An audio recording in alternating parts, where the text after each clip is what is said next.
Мајстори за се ја организираат прославата на Артан Груби за годишнината од рамковниот договор во сабота, набавуваат свидетелства за учениците во Македонија, а во последниве 4 години имаат добиено дури 61 тендер. Името на оваа фирма е Арберија Дизајн, можеби случајно, можеби и не, најголемиот донатор на ДУИ од 2015 година. Според финансиските извештаи, последниот прилив има од Министерството за надворешни работи на Бујар Османи. Од МНР си наплатиле нешто повеќе од 40.000 евра на 21 јули годинава. За утрешната прослава фирмата Арберија Дизајн ќе добија фантастични 70.000 европски банкноти од Министерството за политички систем на Артан Груби за организација на концертот во чест на 21 годишнината од рамковниот договор, за кој од Министерството на првиот вице-премиер изразуваат надеж дека ќе стане традиционален, еден вид пандан на славниот екзит.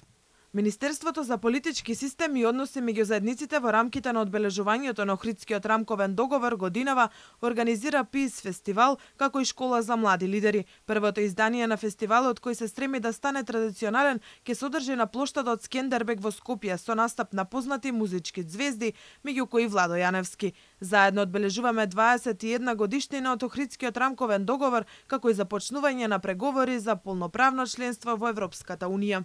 Арберија Дизајн беше и фирмата која и во текот на ланската година инкасира најмногу пари од одбележувањето на 20 годишнината од рамковниот договор, кога тендерот за таа цел беше неверојатни половина милион евра.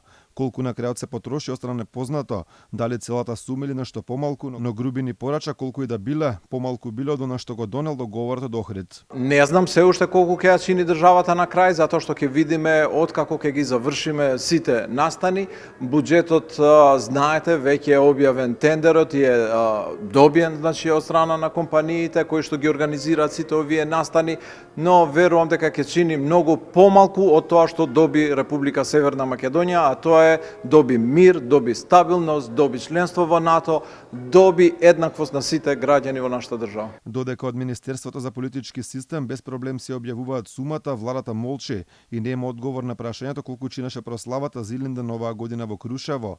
Одговор на тоа прашање баравме и лани за прославата Зилинден, но одговори за тоа се уште немаме.